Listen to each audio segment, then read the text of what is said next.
Yeah, let's just go ahead and jump into it. You don't want me to intro it? Yes. Yes, please. That's what I meant.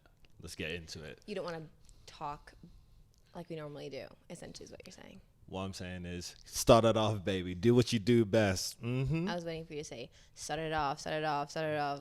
I don't even know how you'd be saying that. Start it off, baby. Start it off, start it off. It's good. Yeah, let's get it, baby. Come on. All right, so episode number 4. Mm-hmm. We're talking about...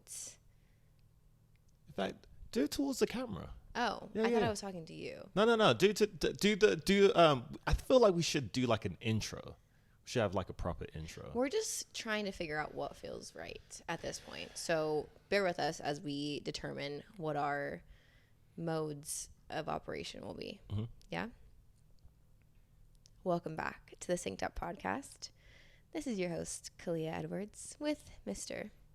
Blair Edwards. What's happening? Welcome. On today's episode of Synced Up, we will be discussing pushing past trauma. Who hurt you? That's going to be the title of this episode. Look at the screen. Yeah, you wrote that. Respect to you. Respectfully, who hurt you? And just talking about our perspectives in the midst of trying to figure out what we were doing when we were dating for a while and we hadn't put a label on things. Who said I love you first and why? I'm so scared. Don't worry about it. It's still going good. The way your eyes open up wide like this. Are we still recording? Yeah, we're still recording. We're good. This is a very scary intro. Let's start off again. And go ahead. Hey. What's up, baby? All right, so we're trying something new where I talk directly at the camera that's facing towards me as if we're on the morning show. And I would say, hello, everyone. Welcome back to our Synced Up podcast. I'm your host, Kalia Edwards, with the wonderful, amazing, and oh so talented Blair Edwards. What's good with you? Okay, South Florida, stand up. Do you know what's funny? When we started doing these podcasts, I was trying to be cognizant of if we start to sound different from our everyday. And you went straight broadcaster announcer. Yep. Maybe I'm feeling inspired by the morning show because we have been watching it. And You've been falling asleep every single time I put it on. So you're only awake for when they're like, hi, welcome to the morning show. And then after you're like, sleep. Listen, with skin like this, you've got to get your rest. Oh, yeah, okay? Yeah. Respect. All right, I'm just kidding. But today we are talking about the sentiment of who hurt you in relation to how we came to be officially together. And maybe a little bit of who said I love you first. I'm not sure. Sounds like a good plan. I like it. You didn't like when I said who hurt you, though. It's not good. It's not good. Because typically, when you say that phrase, who hurt you, who is that typically directed towards? Usually. Don't do that political correct shit. I'm not running for office. Well, maybe I am. All right, well, if you are, then you go ahead and give the politically correct answer, and I'll give you the real. Well, I think it's normally reserved for cisgendered males. So I guess this episode is talking about my trauma. Okay, it's great. Fantastic. No, we love to see it. No, not at all. Disclaimer. Okay, other than our outfits, as you can see, we are matching. She likes to copy what I wear. But the reason why I typically wear dark clothes is because I sweat. I sweat profusely. And since we're going to be talking about trauma, look at my hands. It's already wet. I feel like I need a bib or a rag or something like that. This is more than just aesthetics. This is functional. What are you doing with that? It's to keep me protected. My toes are going to be swaying on the couch. Oh, we're just going to put the sweaty feet. There. Oh. Yeah, don't worry. We got washer and dry for this. Okay, lovely. I love the garb. Looks great. Hey, get in where you fit in. All right, let's get it going. So why are we talking about my trauma and who hurt me. What is this? Like, why are we bringing this up for this episode? Well, chronologically, it all kind of ties together. But what I think is even more interesting is that 2 days ago now, yeah, because today's Tuesday, so Sunday, we went to Neighbors, our favorite local like brunch breakfast place, and we started playing a game. One card prompted what will become our story time this episode, but I want you to set it up because you did a great job last time. Okay, all right, well, without further ado, so there I was, heading over to our favorite cafe. Kalia loves, I'm sure you know this by now, but you love diving into each other intellectually, connecting, protected time, and I love the same for you. It's not like dipping your toes into a swimming pool. It's like a vast ocean. You know what I mean? There is no bounds to you, okay? But sometimes it can be rocky waters if you're not careful. But I digress. So there I was. We were in a cafe. We got our usual order. You pull out them cards. Now these cards, it's like a questionnaire. You have those cards where it's like asking questions about like what's your favorite food. It's not necessarily catered towards first impressions, but this particular card game is called We're Not Really Strangers or something like that. Yeah. Okay. So Couples edition. Because we're a couple, right? Now it has 3 different levels. 1, 2, 3. I'm sure you can assume that first level is relatively easy, and then the third level is more in depth, or at least I like to think so. Because we got skin in the game, I'm like, look, let's just go to 3. Yeah, I mean, let's just ask the tough questions, and it wasn't really tough questions because it's things that we always talk about. Now, this time around, I was like, let's just ask a level 1 question. Why not? Pick out the card, and the question was something to the effect of, what was your first assumptions about me that you were proven wrong? Yeah, that were false. That were false. Okay. And to which you replied? Something about that you were toxic. Now, I'm like, oh, okay. I mean, I don't think I'm toxic. And I'm like, yeah, you're right. I mean, but then I was like, wait, hold up. Why would you think I'm toxic? Matter of fact, what constitutes as toxic? So run me that. What makes you think I could have been toxic? Like, what would be the parameters around that? That you are talking to multiple women while dating me. And then I went like this. You started rocking in your chair and laughing. And not saying a single thing besides just giggling. Well, then, no, I think I followed up with the question of like, okay, so how much is like multiple, like how many girls is too many to then be considered like toxic? To which you replied like 4. And I was like, So then I understood that it's all been a lie. Oh, don't do that. Don't do that. And I was one of many women. I feel like I'm on a Jerry Springer couch, you know? I used to sneak watch that when I was a child, Jerry Springer. I don't know how old I was, maybe like 11 or 12. But I just thought it was so interesting, and that's how I felt in that moment. In Neighbors, I was transported onto the Jerry Springer couch, and all the ladies came out, and they're like, see, we knew we weren't the only ones. I feel like I just had that, you know, that meme of, I don't know, I think it's a judge show, and there was a woman that was being taken to court. I'm pretty sure those shows aren't exactly like real. Definitely right? dramatized, yeah. But there was someone that was being brought to court, and someone was on the stand, and they were like, when was the last time you were involved with Miss Jackson or something like that? And he's like, we were involved this morning. And she's just like this. And you heard the judge go, Miss Jackson. And she's just like. That's how you felt? I just now. Look. Look at the sweat starting to come in. Ooh. I see the feet. The feet okay, is glistening. Cover them up. Okay. All right. Let's keep it going. Yeah. So, yeah, I don't want to say, talking. Okay, but you literally said dating. You did. You said dating. You said it would be toxic for you to be dating multiple To women. which you agreed. I didn't agree, but I could understand. I could understand the perception. Roll the tapes. Like, anyway, all I'm saying is this: there's no way you can really like reframe the conversation or try to gussy it up to make it more appropriate. But yeah, I may have been seeing other people while we were dating, and that feels so cringe saying that. But in my defense, right?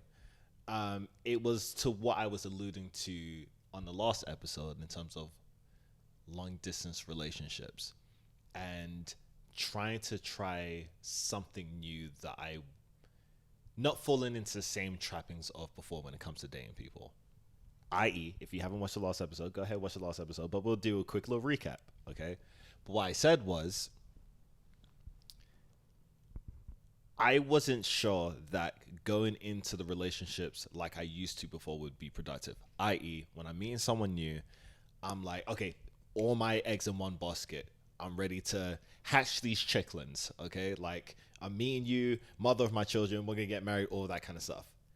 It's not a good look to put all that pressure on one person. Now, in addition to that, we were long distance. I didn't know if we were going to go the distance. But I was intentional about seeing it through. So yeah, in terms of not putting all the pressure, all the eggs in one basket, I put it in like just a couple different ones. But it wasn't like, okay, first of all, she hasn't said a single thing. She's just looking at me like, go ahead, dig yourself that grave. I'm going to wrap it up because it's puddles over here. I'm just listening because I don't want to do what I did last episode where I kept saying, sure, So I'm just letting you go and also I'm intrigued. I'm listening. I hope this don't turn into a fight after this. Anyway, all I'm saying is I put different eggs in different baskets, but after all of those different baskets, I realized only one of them was really hatching at a appropriate speed that was more fruitful to me. Okay, so there was multiple of us. Oh my God, stop saying it like that. Jeez. And basically it was a tiering system. Oh. So because you can't have like a PG, a point guard, and like a shooting guard in different orders. It has to go in order. Like if you were going to pick an all-star team and you're LeBron and they said, Blair, name your all-star team. You essentially had 5 women on that team, including myself. Who was your first pick? In this scenario, it sounds like I was your first pick. Would you agree? This sounds so horrible, and I'm in a hot seat because I am sweating. But you know what? We're going to own this shoes. We're going to own it. I don't like to think of the people that I was dating as like a team. You know what I mean? Because you're all not playing for something. You know what I mean? We were playing for you. I don't think so. Okay, well, this is tomatoes and tomatoes, but what I'm trying to get at here is, did you feel the same way about all of us? No. Okay, from the very beginning or as time went on? I think... Okay, how about this? When we were first starting to date, I was like, okay, everyone's cool. But the level of engagement of which we were investing in each other, i.e. communication, knowing more about each other, going on dates, hanging out, it was way more than everybody else. So it was clearly evident that you were more interested in a relationship. Now, no disrespect to anybody I was dating before, and I can't speak for them. I hope that they comment on this episode. Oh my God. That'd be so awesome. That would be so unfortunate. If you don't want that smoke, and don't put yourself out there, okay? I'm putting myself out there. They definitely still follow you on socials, so they're definitely gonna see this. I don't know. Okay. Oh, okay, I I think don't know. so. I didn't check. If But there's either way. 5 of us and you married me, that means there's 4 others. The odds that at least 2 follow you, it's pretty high. 50-50. Look, all I'm saying is this though. I can't speak for the other women, but I just started to learn that there wasn't much for me to grasp onto that made me feel like I can take any of the other relationships or any of the other people seriously. And I say relationships, but I just mean in terms of which we related. Some people may have thought of me as just someone to hook up with. Some of them may have been like, oh, do you know what? Blair might be cool, but it might not be that deep of a thing. I don't know who they're dating. I don't know if I was the only one, but it just wasn't. It was just take your time. It was very take your time on that aspect. And I learned to do that instead of being like jumping head first. I'm like, I'm going to meet you where you're at. I'm going to match you. But with you, you were like, nah, this is us. We're talking every day. We're chopping it up. We're learning about each other. We're spending quality protected time. And I'm like, yeah, I can match you on that. So, who hurt you? Damn, do you know what? I wouldn't even be able to say there was one particular person. Imagine if I'm like, it was you. Imagine. Controversy. Or Was as it Blair, as you would say, controversy. Controversy. I don't think that there was one particular person. But I can say there maybe was a Frankenstein of a situation, or there were multiple examples that I had to learn from experience to be like, okay, do this, don't do that. So, I mean, if we're going there, let's say the baseline of which I understood relationships to be is from my parents. My parents being married. I saw my parents being together. I don't even know how long they've been together. Their anniversary's coming up, I'm sure. It's a lot of years. Yeah, a lot. Like 40? Definitely. Yeah, it has to be like more than 40. Definitely. Yeah. Definitely. And so my idea of seeing that as a baseline for relationship is like, okay, cool. Mom and dad is married. So if I like a girl, that means we're going to get married. It don't work like that. Okay. We know that. And I'm a bit of a romantic. I see maybe 1 or 2 Disney movies and I was like, a whole new world. That was really great. Hey, album coming out soon, Cast man. Make him. sure you check it, man. But I'm the same way as you. If you ask any of my friends in middle school, they thought I would be married by 18. Really? Yeah. On some Mormon type. My parents met at 18 and were together at 18. And they've been married that long. I think my parents met when they were like 16, 17. See? And then got married at 20. Exactly. Yeah. We have a 2-parent household that has stayed together, that has not been divorced or separated. Right. And so it creates this, in an age that's ever changing, that's different than what our parents, and mind you, our parents are 15, 20 years apart in age. Mm-hmm. And so, like, what your parents experienced was way different than what my parents experienced. Sure. And then what my parents experienced is not anywhere near what we experienced with social media and dating apps and just, like, the amount of people that you can potentially reach just with our phones or our computers. Facts.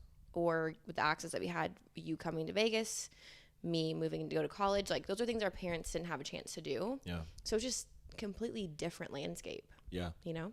But the fact that, I mean, we found each other and we still adhere to like tendencies from our parents in order to invest in a relationship. I'm like, shout out to them for like laying that groundwork. But what I'm saying is having that blueprint and then growing up and realizing not everybody has that same experience.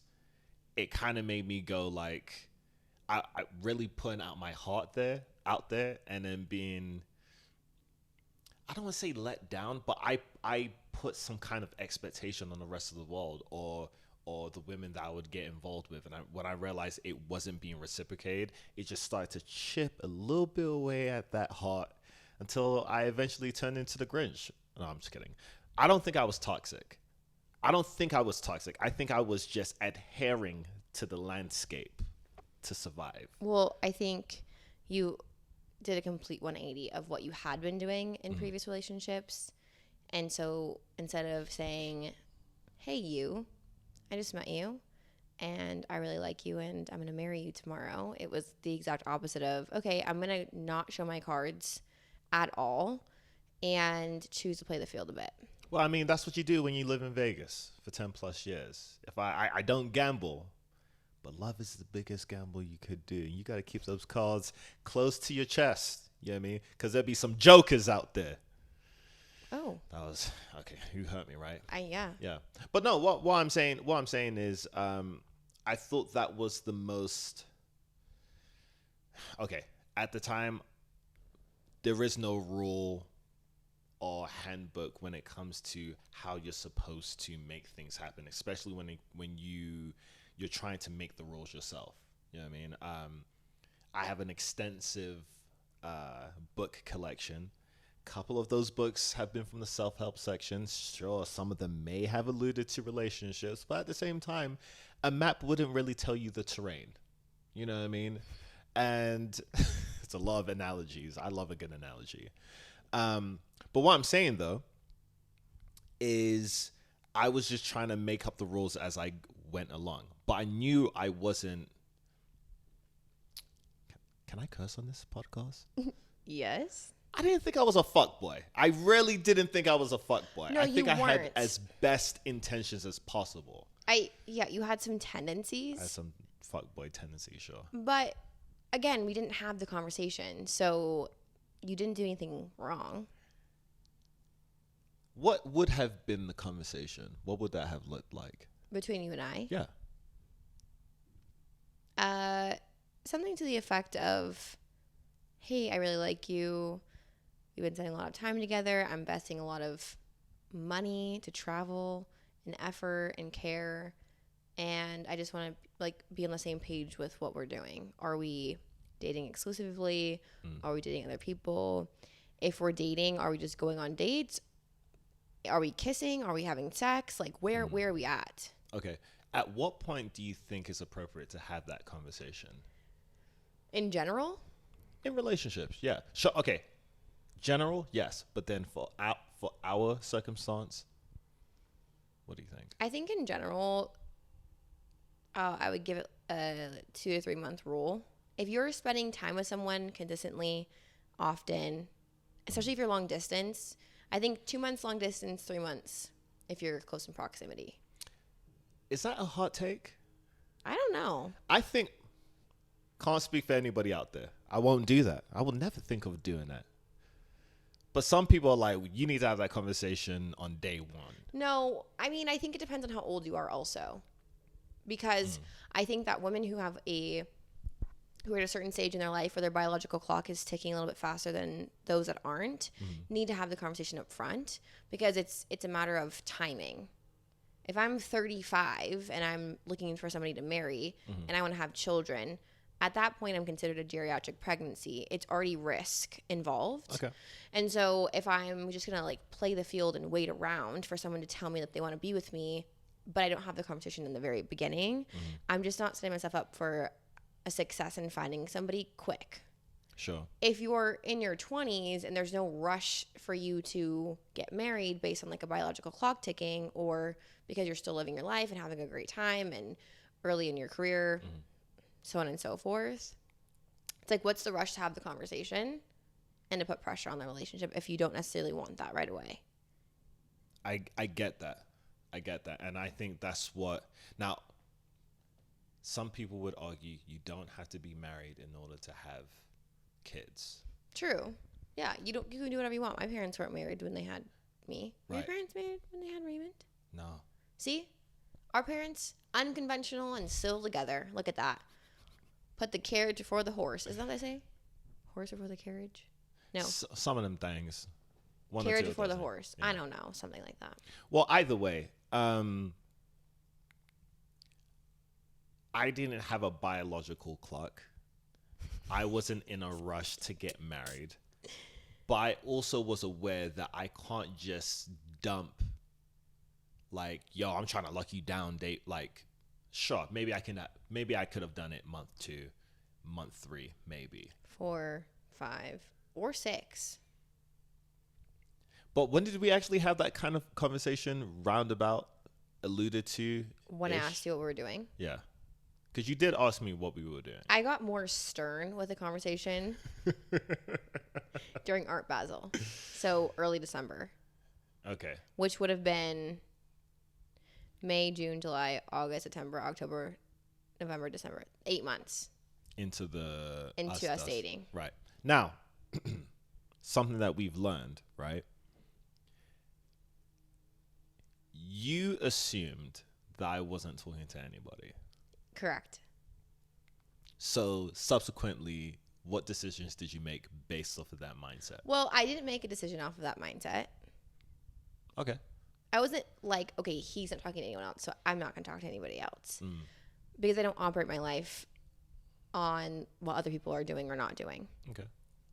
I'm an only child, so, that comes with, like, moving to the beat of your own drum. There's no one around you at your age level to be, like, influencing you to do something else. You got to figure that shit out on your own. Respect. But when I met you, I was like, he's the one. Why would I talk to anybody else? Because at some point, like, obviously I didn't go back home after I met you and just, like, cut everyone off that next day and be like, yep, met the guy, sorry, see you later. But when I came back 2 weeks later in that interim period, that's when I cut everyone off. And I just kind of ghosted everyone because I'm like, I don't have time to be explaining to you where I'm going and what I'm doing. You're just not the one for me. And it's now really apparent. And they were never the ones for me before, hence why we weren't in a relationship. I was just dating, talking, whatever you want to call it. And so I cut everyone off. Okay. For a time. Okay. Now, sure. Okay. I'll let that ride. What is this? Well, I mean, I would like to ask more about... Sure. I would like to come back to that. Okay. The fact that you ghosted everyone, that you wasn't in a relationship. Because some people would argue that's pretty toxic to do. Well, it wasn't like, I'm not going to be like, hey you, ! Space. So I met somebody, period, space. He's great, period, space. Enter. We're done. Like, no one's doing that. Okay, but... Just slowly wean them off. Okay. Just don't reply to their texts anymore. Okay. Over time. I'm going to stop saying okay. Because I understand. Okay. Right. Did it? No, it's still going. I thought I heard something. Did you hear a beep? Never mind. I didn't hear anything. Let me do a quick intermission. 1 sec. Where are you going? I need to make sure that everything's still recording. Oh, okay. Nope. You see? I knew it. Why did it stop recording?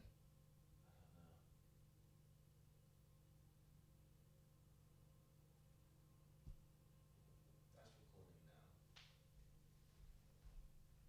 That's still recording. This is still recording. So, you see what I'm talking about? Good job, babe. I had no idea. Also, what time is it right now? It's 2:03. You need to jump off. No, 30. 2:30. Okay. We have time. Okay, cool. All right. Well, let's keep going. So you basically weaned people off. Mm-hmm. Gotcha.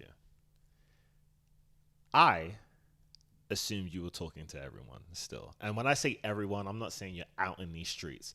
But I kind of wanted to operate from a place of assume the worst, but operate your best. So at some point, I thought to myself, okay, if she's talking to a lot of people, does that change the way I feel about you? Does that change the way I want to operate? And I'm like, absolutely not. Well, I mean, maybe that I operate from that place to make sure that I understood who you were without moving off my own insecurities. Like I said, no one's telling me to do this. I don't have a playbook, but in order to keep myself protected, it's like I had to mentally be vulnerable in order to still move forward. You know what I mean? Yeah. But I would say maybe month 6, that's when I realized that I loved you. And so I basically ghosted everyone too, in a roundabout way. Now, Wait, what's so funny? Nothing. In a roundabout way. Yeah, well, I mean, because I would love to see how you ghost somebody. You're just so nice, in my opinion. I think it was a combination of things. Because what ended up happening was, I just kind of stopped talking to people, but then at the same time, I started getting spam on my phone. Remember when we were together? Yeah. And I got that very inappropriate picture message. I was like, that's fucking disgusting. By someone that you didn't know, by the way. Yeah. I don't know, right? But I was like, I was getting spam messages. Oh, you changed your phone number. I changed my phone number. So to those people that I stopped talking to, they probably were like, he blocked me. Or just like completely like deactivated. Girls always think that you block them. I don't block anybody. No, I don't need either. But that's what we think. Most girls think that way. I'm so sorry to the girls I previously dated. If you think that I blocked you, I'm not sorry. Look, there's winners and losers in life, okay? And unfortunately, you don't always win what you want. And you don't always win the thing that you do or don't think you deserve. So fortunately for me, I win. They lose. What did Nicki Minaj say? Get up on the Bigfoot? I don't know. Anyway. Look, what I'm saying though you is... like that. Yeah, it was bad. Yeah. Okay. I'm hot girls, do your thing. Bobs, do your thing. I don't have a dog in that fight. Girls. All I'm saying is I just kind of was like, I'm not going to be texting y'all. And in hindsight, it doesn't hurt to just be like, hey, so I kind of met somebody, even though I wouldn't say to them, I never considered us serious anyway. That's so...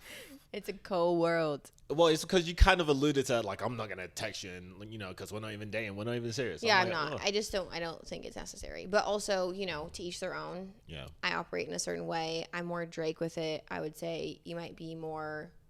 Who?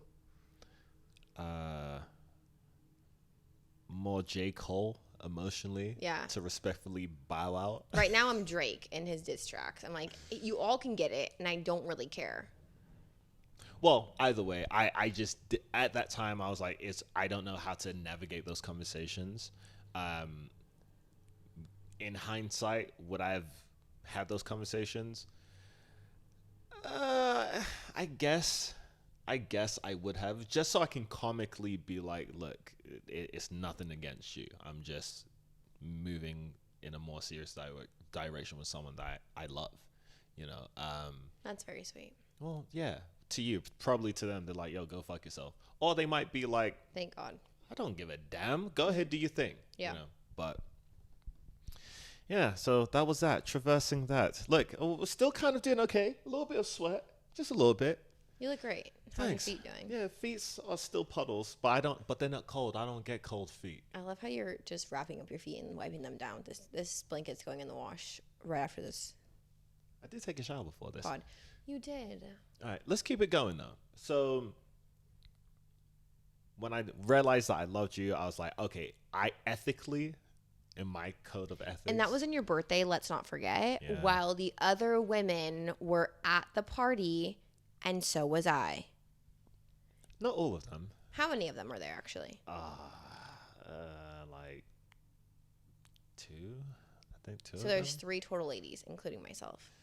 Yeah, more or less. Did I meet them? I don't think so. I don't think so. During the entire party, Blair was, you know, being the hostess or the mostess. So he was running around getting drinks from this person and that person.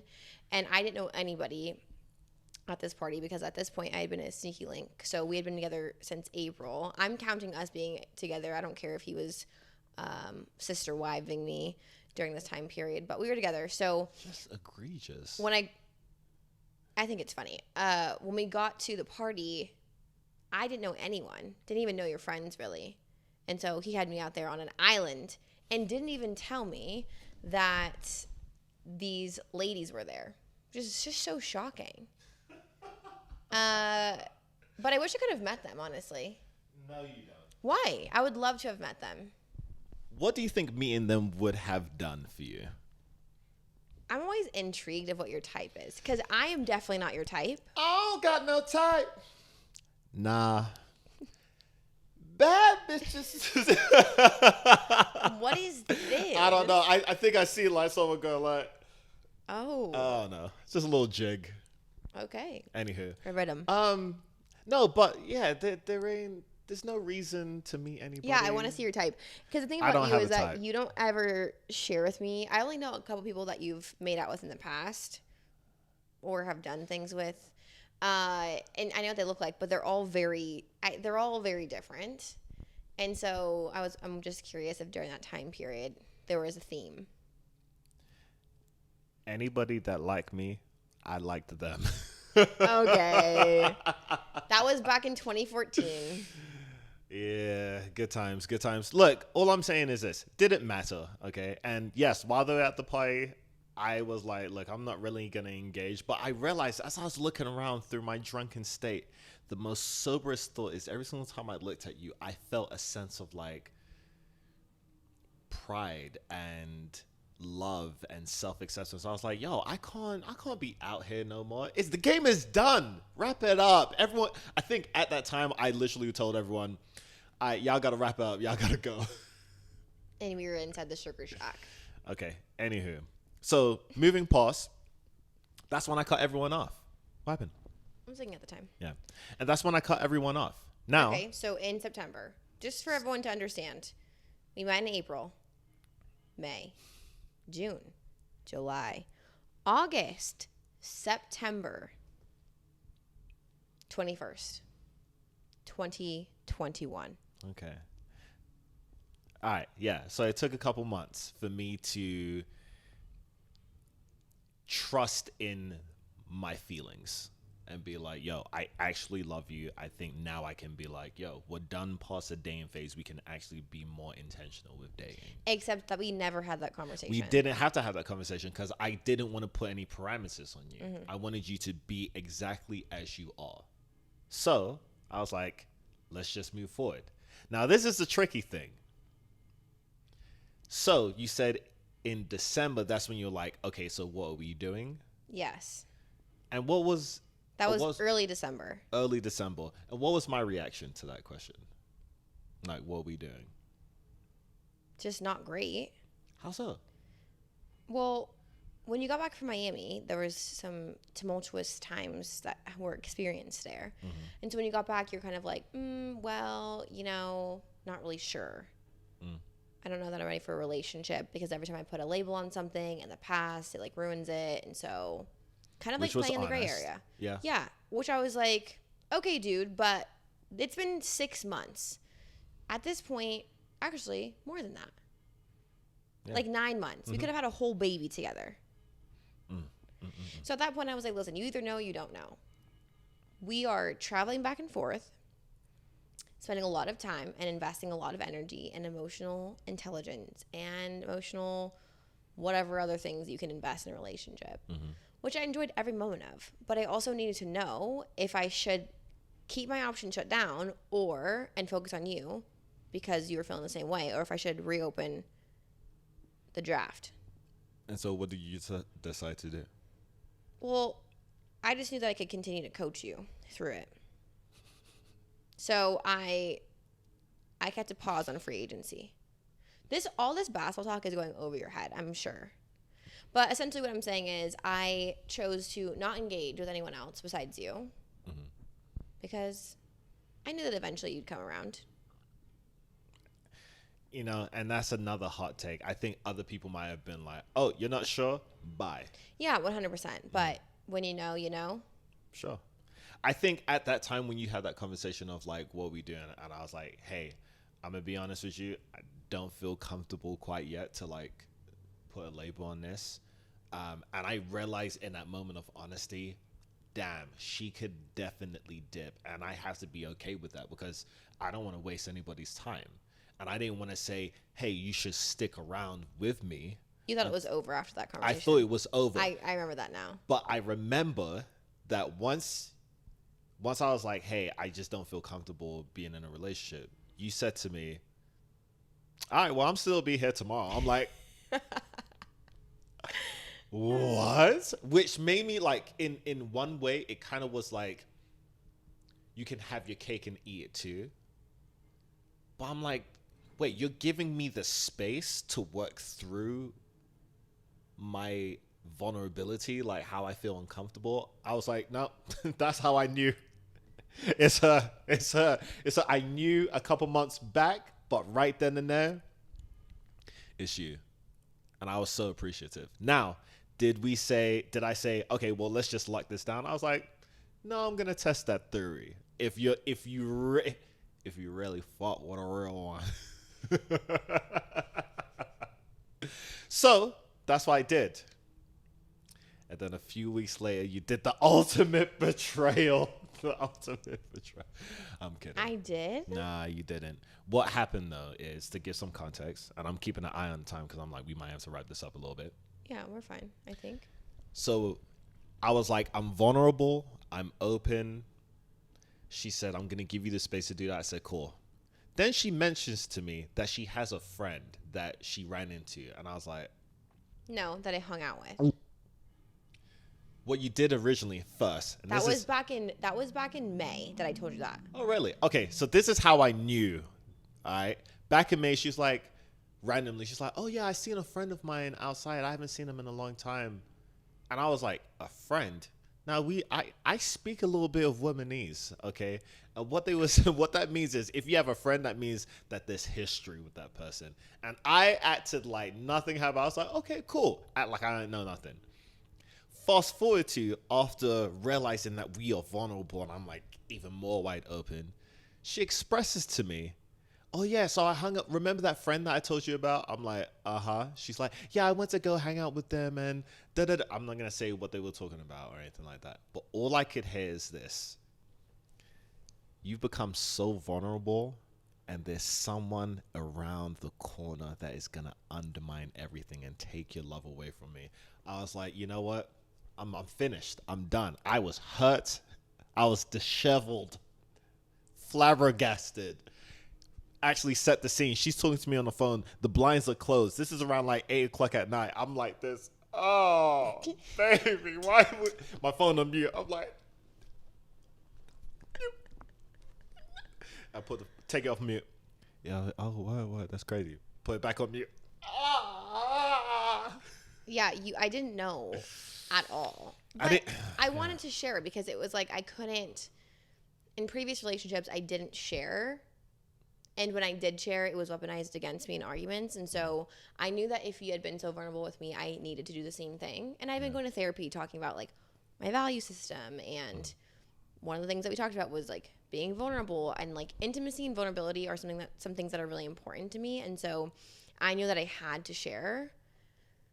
And again, poker face, you do a great job. I didn't know that there was any problems. We also weren't on FaceTime, so I couldn't gauge your facial expressions because I think I'm pretty keen on like micro expressions. Too many episodes of Lie to Me. Yeah, exactly. And so I was just talking to you on the phone, so then you could pause and like do all that, whatever you're doing. Yeah, and mind you, I didn't know how to communicate what I was feeling because it was like I could recognize two things were happening at once. One, you're being vulnerable and you're expressing something that meant a lot to you. Don't know who this person is, but I could tell that they were important to you. So you sharing that and being comfortable with me, I was like, thank God that you feel comfortable to express that. I got you. At the same time, I'm like, you are hurting the fuck out of me right now. And this does not feel good. But I didn't know how to express that without coming across insecure or controlling, because I'm aware also in terms of being vulnerable, it can be weaponized against you. I'm not saying that someone did that specifically to me. I just was aware that that can be a dynamic. So it was like, how do I navigate that? And I didn't know how to. That's why then I was like, okay, yeah, cool. I hear you. When I hung up the phone, I was like, yo, it's done. You know, Did you really think it was over? I thought you were gonna be like, hey, do you know what? I reconnected with this person. I kind of want to see where this is gonna go with them. Really? Hell, fucking yeah. Okay, this makes so much more sense. I was like, fuck. But I mean, like, I love you. Well, and it's so interesting because I thought and maybe I didn't communicate this clearly, or maybe you blacked out when I started talking about the friend and you're like, I knew it, da da da. But I thought that I was very clear that we met up and it was like, yes. So I get, keep going. And it was like, it was a friend. We were like, hey, we're friends. The person was like, hey, I'm sorry for being a terrible friend to you. I accepted the apology. We talked about you and how excited I was and how happy I was and all the things. And I thought that I really drove that home. But I guess the things I said first held more weight than what I shared on the back end. Yeah, I have an intuitive sense that it's more than just oh yeah, we went to high school together. Oh, I ain't seen you in a long time. We're cool. No, intuitively, I could feel that there's something more to the story. But we won't go there. All I'm saying is this. The next day, she could tell that something was wrong, and it was hurting me. And subsequently, I could see that it was hurting you. I think you were at work, weren't you? Mm-hmm.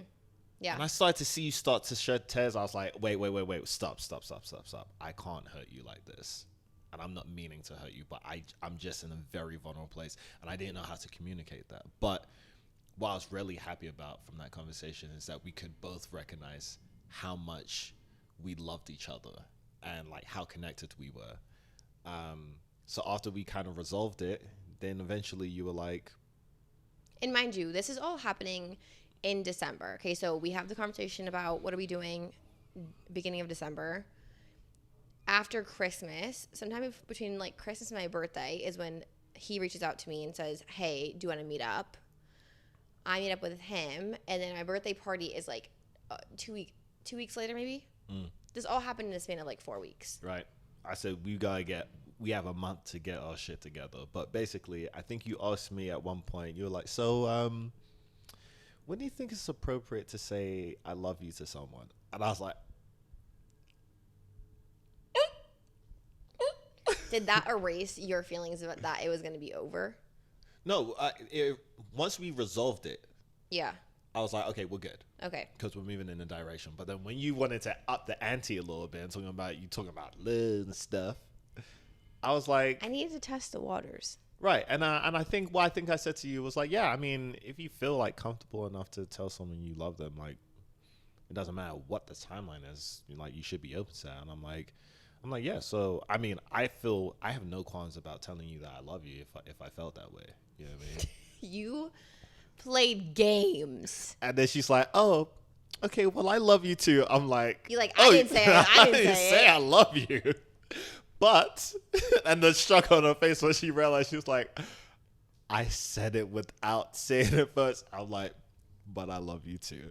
Oh, then we would have lived happily ever after. Basically, we did, yeah. And then it was my birthday party. Yeah. And then homeboy came through. You're like, this person's going to be there and he's going to be important part of my life. I was like, You're like, we'll see about that. I'll take care of that. No. But yeah, I loved how everything came through. And yeah, so we have those insecurities, we have those traumas, but you know, it kind of ties into the question of like the things that you omit from somebody else. Are you keeping it for yourself? Are you keeping it for them? Or are you doing it for the sake of the relationship, what you're willing to share? And I think what we realized is every decision that we make in those moments is the best one that we can make. But hopefully, if you can just communicate and express that you mean nothing but the best, regardless of the choices that you make, I think in a relationship, you should be able to understand that and have the space for empathy and some understanding. So yeah, pretty much took that as that's what I learned from the situation.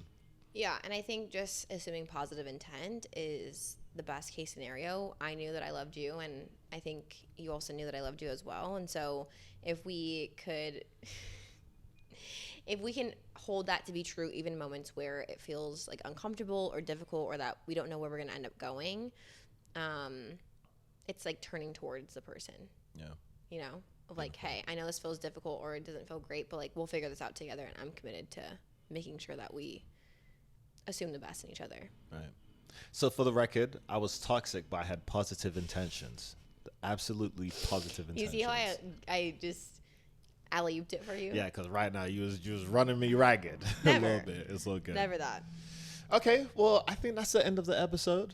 Thank you so much for another beautiful, well-rounded conversation and holding the space and all that good stuff. I really do feel like it's just our experiences, but it's interesting. And I think if people heard what we had to say, you know, they might be like, I never thought of it like that. Just something to take into consideration.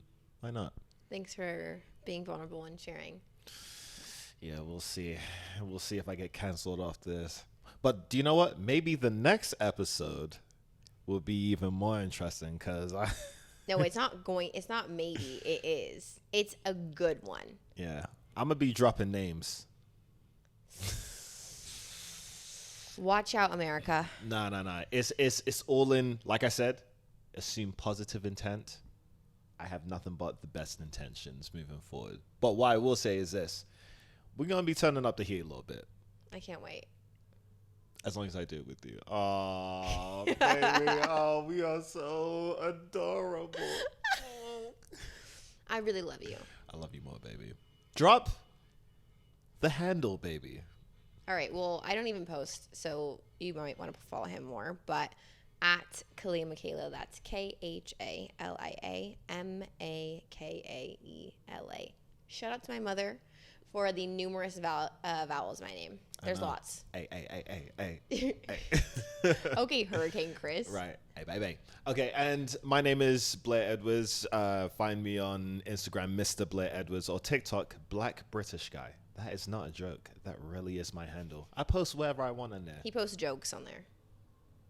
And me. The joke is me trying to figure it out. You know what I mean? What I'm trying to do in this world. But yes. Oh, baby, we kind of got a good thing going on. Yeah, we're doing well. I love you. Let's have a great week. Love you. Love you.